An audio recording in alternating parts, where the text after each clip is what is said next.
Hey everybody, it's Randy with Carchaeology, and I wanted to give you a little update as to some of the things that have been going on at the lab.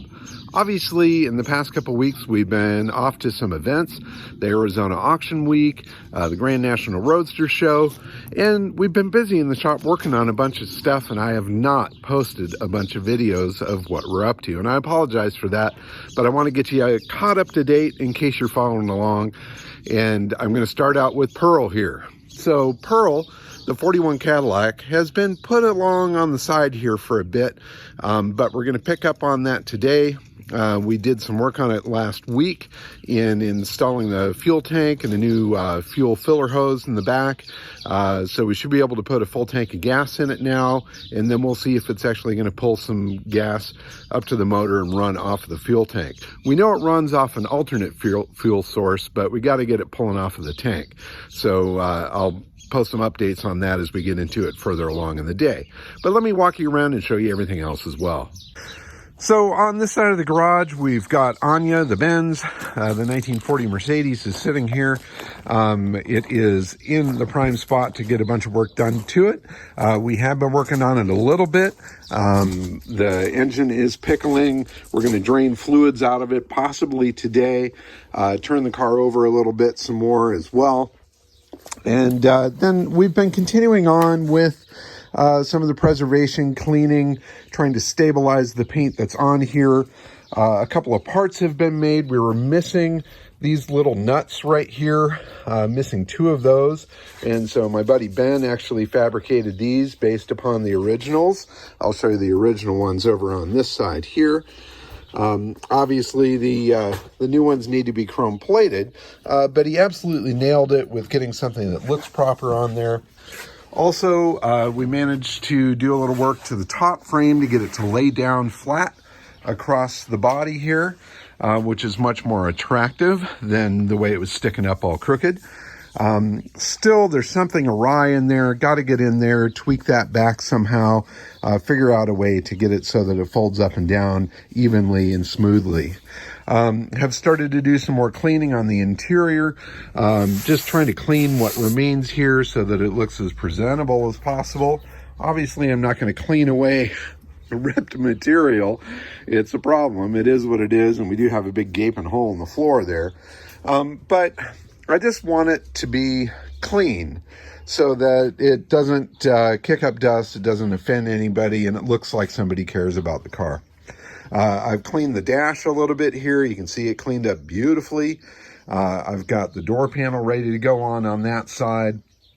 And I'm currently awaiting from Ben a door striker for the passenger side here so that we can get this door together and get it to open and close properly. And then I'm going to dive into really installing all the interior pieces, get the door panels back in there, really try to clean, preserve everything the best that I possibly can. I've got some old canvas material. I might have to find a bit more of that. Just do a real basic seat cover of some sort over it so that you can sit on it without springs coming up your tail. At least that's kind of a thought. So, stepping around to the other side of the garage, it is Dune Buggy Central. There's been a lot of buggy projects going on over the past month here, including this green buggy right here, which we picked up right at the beginning of the year. And this is a Survivor early buggy. We believe it to be kind of a pre-production Manx 1.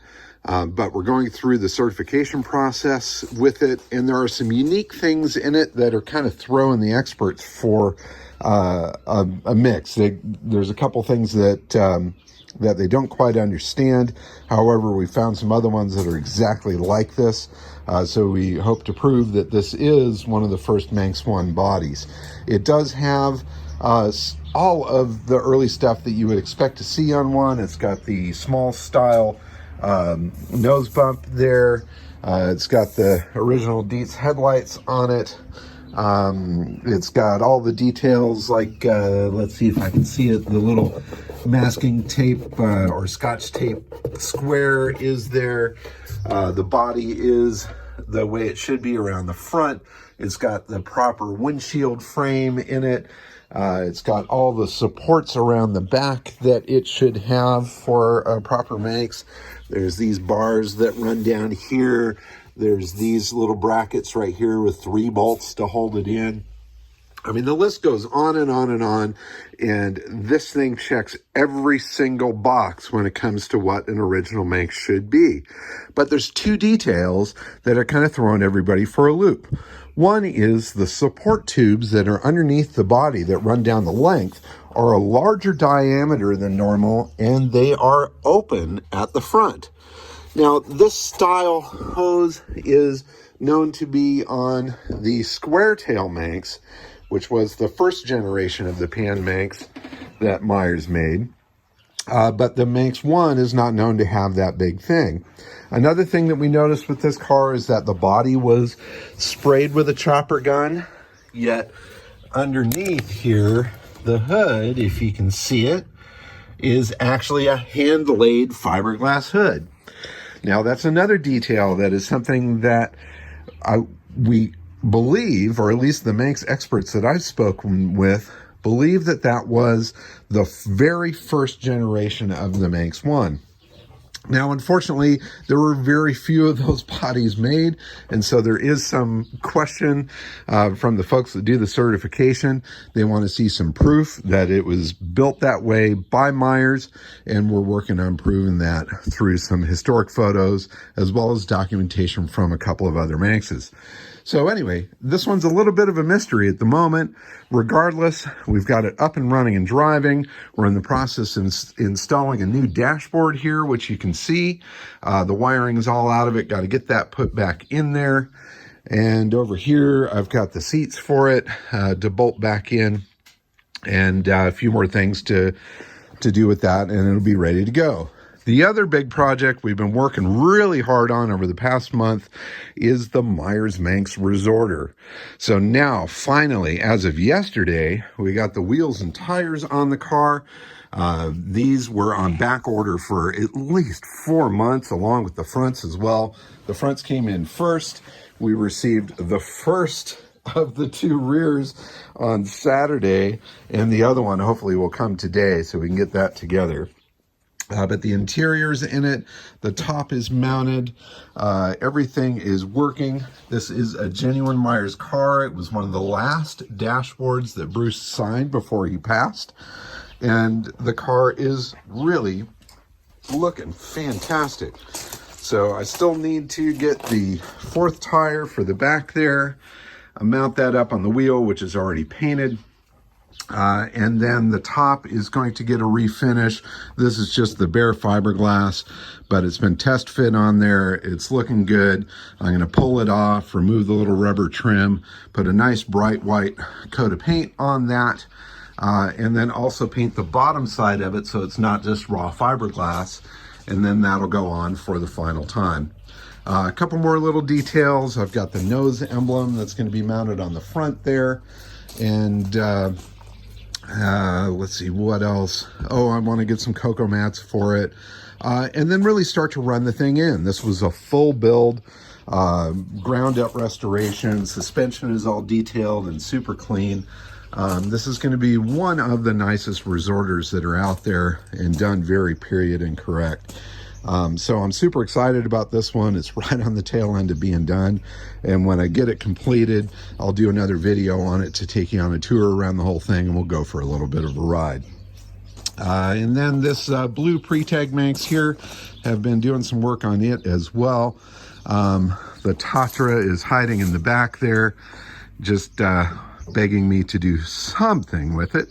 But in any case, I've been quite busy. So that's a quick walk around of everything that's been going on for the past couple of weeks, as well as all the events and stuff that you've seen some video of. And Garrett's going to be here in a little bit. We're going to spend a little time on Pearl, see if we can get that beautiful Caddy up and running. And if we can get it started today and moving under its own power, that would be absolutely fantastic. So follow along. Let's see if we knock that out.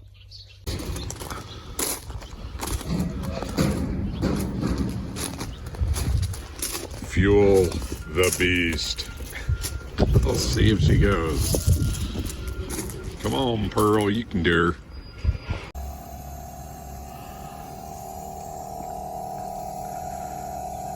So, fuel pump is running. Come on, pick up something.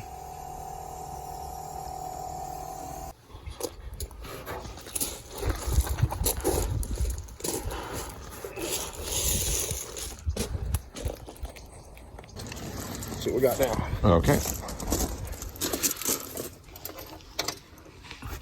Nothing. Any juice at all? Well, there's juice, but it's the key's on and I don't hear the pump moving.